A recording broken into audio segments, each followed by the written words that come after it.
Senator Amy Marcos is calling for the full release of the ICI final report. Sabi niya po, full transparency is the only way for the ICI and maybe this... Ano ang report na ito is Amy Marcos is requesting for a full release of the ICI report. Because again, this committee was created dahil sa transparency di umano. Na kailangan kung ano yung maging findings nito, kailangan malaman ng taong bayan. So hinihingi yun. Ayaw nilang ibigay. Bakit? Kaya ayaw siguro nilang ibigay kasi walang resulta. Paano naman gagana yung isang komisyon, natatatlo na lang yung tao, wala pang budget, tapos naiwan isa na lang. Anong magagawang report ng mga ulaga na yan? Inamin na nga ng mga dating taga-ICI na sarili nila yung gastos. Even the computers that they are using, personal daw nila yun. So ibinuo tong ICI na to dahil wala talaga tong plano, wala talaga tong masusolusyonan, wala talaga itong magagawa. At pinapatunayan nila yon by means of itinatago nila yung resulta ng investigasyon ng ICI. So hinihingi natin, asan po yung resulta ng ICI? Dapat maipakita yan sa atin. In the first place, kayo gumawa niyan eh. Si Bongbong Marcos ang nakaisip ng punyemas na ICI na yan. Ba't hindi nyo ilabas yung report? Tanginan nyo, ang dami nyong itinatago. Itinatago nyo yung drug test ni Bongbong. Itinatago nyo yung totoong sakit ni Bongbong. Ngayon naman, itinatago nyo yung investigasyon. Tanginan, nag-imbestiga pa kayo kung itinatago nyo rin. Mga tarantado pala kayo eh. So ngayon, ang tanong ng media, bakit daw po hindi ilalabas? Tingnan mo kung ano sagot ng Gaga. Administration to redeem themselves in the dismal handling of the flood control mess. To sum it up, sabi niya po, nag-imbestiga, nasaan ang report na April Fools na nahudas pa. So will Malacanang support full disclosure po of the final report? Yun ang tanong ha. Is the Malacanang going to have a full disclosure of the report? Yun yung tanong. Tinan mo kung paano niya i-divert. Sino ba ang nanghudas? Sino ba ang nanloko? Sana po, kung ang isang tao ay talagang laban sa korupsyon, sana consistent sa pagbatikos dito at pagpuna, hindi lamang sa panahon ni Pangulong Marcos Jr., kundi nakaraang administrasyon. Ang ina, bakit na naman nakaraang administrasyon? Yung ICI ba, ginawa nung nakaraang administrasyon, pukin ang ina mong babae ka? Kaputang ina mong babae ka, bobo ka talaga. Kalinaw-linaw, Tagalog naman, halos yung tanong ng reporter. Baka English di mo naintindihan dahil tatanga-tanga ka talaga. Ang tanong niya, hindi po ba ilalabas ng Malacanang, i-disclose ng Malacanang kung ano yung report na nagawa ng ICI? Tapos ang sagot mo, sino ba ng hudas? Kung ikaw, ang advokasya mo, corruption, bakit hindi mo sinisita yung corruption nung pukin ang ina niyan? Hindi naman usapin ngayon yung panahon ng corruption ni Pangulong Duterte. Wala naman nagsasampa ng kaso, wala naman nagrereklamo ng corruption ng panahon ni Duterte. Putang ina mo, kaya ang may corruption yung panahon ngayon. Flood control, ang yabang-yabang ng amo mo, siya ang nangako na may flood control. Tapos nung bumaha, wala palang flood control. Tapos sinabi nung amo mong gago na nandiyo dyan yung mga flood control na overwhelm lang. Nung nag-imbestiga siya sa flood control, wala siyang nakitang flood control. Tapos lahat ng mga flood control na yan galing pa doon sa mga kontraktor na putyang ina, kasama niya pa sa ticket niya, alyansa. Pinatakbo sa Pasig yung mga diskaya, tao niya yan eh. Tapos yung mga diskaya na yan, yan din ang nakakuha ng mga kontrata dyan sa probinsya ng anak mo. Dyan sa probinsya ninyo sa Ilocos Norte, putang ina ninyo. Walang kaso ng korupsyon ng panahon ni Pangulong Duterte. Bakit ba binabalik nyo kay Pangulong Duterte? Kung meron, magsampa na kayo ng kaso sa gobyerno ni Pangulong Duterte noon. Pero ang issue ngayon, ang inirereklamo ng tao ngayon, yung maanumalyang budget ng 2025 na pinirmahan ni Bongbong. So bakit mo sinisita si Amy sa hindi pagrereklamo noon? Kasi nga wala namang problema noon. May build project noon, may pandemic pa. Buhay naman tayong lahat, nakapagbigay pa ng ayuda. Hindi naman 7 trillion ang budget nung panahon ni Pangulong Duterte. Magkano lang naman ang budget nung panahon ni Pangulong Duterte? 4 trillion lang, 3 trillion. May pandemic pa. Ngayon panahon ni Bongbong Marcos, 4 na taon na wala pa nagagawa si Bongbong Marcos. So ibig sabihin magnanakaw yan si Bongbong Marcos. At saka sino ba ang nag-imbestiga? Kayo, ICI, sino ba gumawa? Kayo.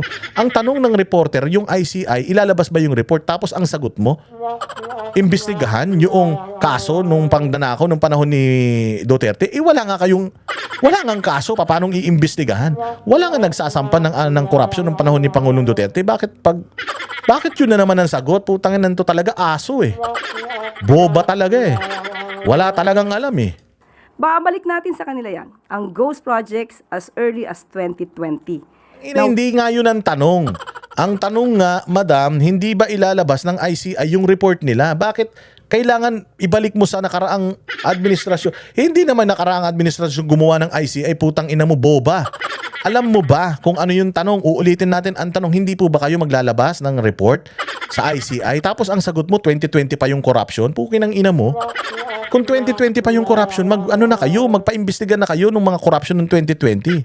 Pero dapat ilabas ninyo, i-disclose ninyo kung ano yung report ng ICI. Kayo naman gumawa ng mga puki ng ina nyo. Gumastos pa kayo ng ilang bilyon, ilang milyon para dyan sa ICI na yan. Pucha, hinihingi lang yung report, ayaw nyo ilabas. Tang ina ninyo, alam nyo kasi wala naman talagang nagawang report yung hayop na yan. Gumastos pa tayo dyan. Hindi naman talaga nag-iimbestiga mga ulul na yan. At mag-iisip ng ganito taong bayan hanggat hindi nyo kayang sagutin, asan na yung report. Hinihingi ni Libiste yung report, hindi do binigay sa kanya. Yun ang tanong Claire Castro, bobo ka abogada ka pero hindi ka marunong makaintindi ng simpleng tanong. Hindi nyo ba ilalabas yung ICI report? Simple lang naman sagot, hindi po. Bakit? Kasi confidential yun, malalaman ng mga sangkot doon, makakapaghanda sila. Maganda, bulagaan na lang. Diba? Pwede naman ganun Pero bakit kailangan titira ka sa administrasyon nung nakaraan? Hindi naman yun ang usapan. Ang usapan ngayon, magnanakaw si Bongbong Marcos. Alam ng taong bayan, magnanakaw si Bongbong Marcos. Ang trust rating ni Bongbong Marcos, -9. Ang trust rating ni Pangulong Duterte nung umalis siya ng Malacanang, 87, positive. Tangina ka, may tiwala ang taong bayan kay Pangulong Duterte nung umalis siya. Hanggang ngayon may tiwala taong bayan sa kanya, tapos sa kanya mo isisisi yung issue ngayon, sa kanya mo isisisi. Wala namatay nung flood nung sa baha nung kay Pangulong Duterte. Ngayon panahon ni Bongbong Marcos may namatay sa bahay, isisisi mo na naman kay Duterte yung hudas ka. Tanginan to talaga, bobo Walang nangyaring malawak ang pag-iimbestiga. Ang tanong natin, Walang malawak ang pag-iimbestiga nun kasi wala namang iimbestigahan. Walang reklamo tao nun Ang nagre-reklamo nun bukod tangi, yung mga human rights advocate doon sa war on drugs, yun lang. Walang issue sa corruption nun. Nagtayo nga siya ng commission di ba? Yung PACC, Presidential Anti-Corruption Commission ni Belhica. Ang dami nilang kinasuhan. Tangina, ikaw, inabolish nyo nga yan. Pag upo ni Bongbong Marcos, inabolish niya kagad yan. Tarantado ka ba? Ibig sabihin, magnanakaw talaga yan. Inabolish niya ingay ba sila? Hindi ba ang Pangulong Marcos lamang? 2025 ang siyang nag-utos na imbestigahan. Nag-utos ng imbestigahan ni Bongbong. Ang tinatanong nga ng tao, asan na yung resulta ng investigasyon? Inutusan niya pala mag-imbestiga yan. Hinatanong lang namin, nasan po yung resulta? Hindi nyo mailabas. Bakit? Anong reason? Bakit hindi nyo mailabas yung resulta ng ICI investigation? Ang kalat na ito, na mukhang namana pa noong nakaraang administrasyon. Mukhang namana pa. Tanga. Hindi ka pala sigurado Mukhang namana sa nakaraang administrasyon. 2025 yung mga flood control. 2025 binadgetan yung mga flood control project na yan. Namana sa nakaraang administrasyon. Gago. 2022. Siguro kung may mga nalunod sa baha noong 2022, ayan. Pwede mong isisi sa nakaraang administrasyon yung mga nalunod sa baha ngayon 2025 Tapos yung budget galing sa pirmadong budget ng 2025 Paano mo isisisi sa mga Duterte yan? Okay nang inan to. Gago. Alam mo, Claire Castro, hindi ako mapapagod sa pagmumura sa yung puki ng ina mo ka dahil ikaw ang pinuno ng fake news sa Pilipinas. Tapos ang sasabihin mo, ang tingin mo sa mga basher mo, ipis. Gago, mas masahol ka pa sa ipis. Tandaan mo yan, hindi kami hihinto, putang ina mo. Akala mo titigilan ka namin sa mga ka-fake newsan mo? Araw-arawin ka namin. Okay nang ina mo, kainin mo yung mura namin. Gago ka, yun lang nang kaya namin gawin sa'yo. Hindi ka naman namin mapatanggal sa pwesto dahil aso ka, surot ka. Ang ina mo, murahin ka namin araw-araw. Tandaan mo yan, walang pikunan Ipis pala ang tingin mo sa mga basher mo O ipis pala, walang pikunan, walang demandaan At tandaan natin, sinasabi po sa Executive Order na 94 na ang ICI ay dapat na magbigay ng kanilang accomplishment report. At sa ating pagkakaalam ay nagbigay naman sila ng accomplishment report. Ito po. So, siguro mas maganda kung makikita nila itong accomplishment report na ito. Di lang yung accomplishment report. Hinihingi nga sa inyo anong resulta ng report. Sino yung mga kakasuhan? Sino yung mga may nakitang paglabag? Sino yung mga ine-expect ng taong bayan na makikita sa mga susunod na panahon behind bars? Yun yung excited kami. Hindi kami excited sa mga numero na yan. Wala kaming pakialam dyan. Ang gusto naming malaman, meron bang makukulong? May nakulong ba? Sino yung mga pangalan na makakasuhan? Para at least alam namin kung anong ine-expect namin. Kahit anong pakita mo sa mga numero na yan, hanggat walang nakukulong, putyang ina, alam namin walang nangyaring matino dyan sa investigasyon na yan. Ang importante sa amin may makulong na mga magnanakaw sa Pilipinas, yun yung hinihingi sa inyong report. Gago, anong magagawa namin dyan sa mga numero na pinakikita mo? Para masabi naman nilang may report ang ICI. Pero kung ang detalye patungkol po dito, ito po ay nasa DOJ at nasa Ombudsman. At talagang naibigay sa mga investigating bodies na mag-iimbestiga patungkol dito. So tama pong sabihin, ma'am, na the Ombudsman and the DOJ will decide kung ano po yung pwede nilang i-share sa public based on... Plain and simple eh. The question is, magpo-full disclosure po ba kayo ng result ng investigation? Kasi merong ipinakita po na report, pero yung mismong kabuuan ng report, ilalabas nyo po ba? The answer is yes or no. Hindi.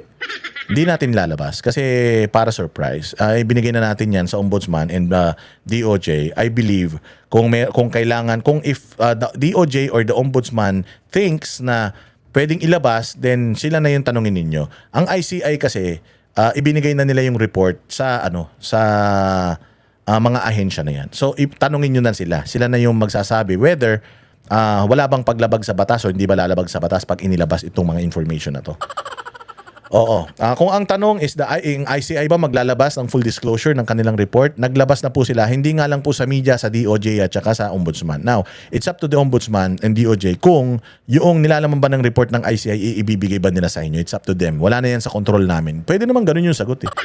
Pero yung sasagot ka ng paikot-ikot, paligoy-ligoy, tapos you will take a jab, sasabihin mo, i-discredit mo yung nakaraang administrasyon na wala namang karikla-reklamo tungkol sa korupsyon. Yung nakaraang administrasyon na ang taas-taas ng tiwala ng taong bayan, you will take a jab doon sa administrasyon na parang bang walang ginagawang kasalanan yung amo mong adik, di umano. Ina nyo, kayo na tong puro palpak, kayo na tong tumutulo yung sipon sa mga speech, kayo na tong pati teacher, pinagluto ng tuni-tuniladang pansit, tapos kayo yung matino. Kapal ng mga mukha nyo. The final report of the ICI. Opo, depende na po sa kanila yan. So respeto po sa kanila, dahil sa kanila po yun. But, President, Yun lang naman yung sagot eh. Dahil mo pang paligoy-ligoy, lumalabas ng propagandista ka, talagang hayop ka eh. Marcos will order po ba? Hindi po. Unang-una po, ang Ombudsman po ay independent body. Follow-up question mula kay Ivan. Ang DOJ, ibibigay po natin sa authority, no? I'm not saying na ibibigay ng authority, pero nasa sa discretion na po 'yan ng DOJ kung ano ang kanilang ibibigay na report na ibinigay. Yan yung sagot, tanga. Pinahaba-haba mo pa, sinayang mo pa yung kuryente. Ang ina ka. Walang inuurungan. Pag tama palakpakan, pag mali ay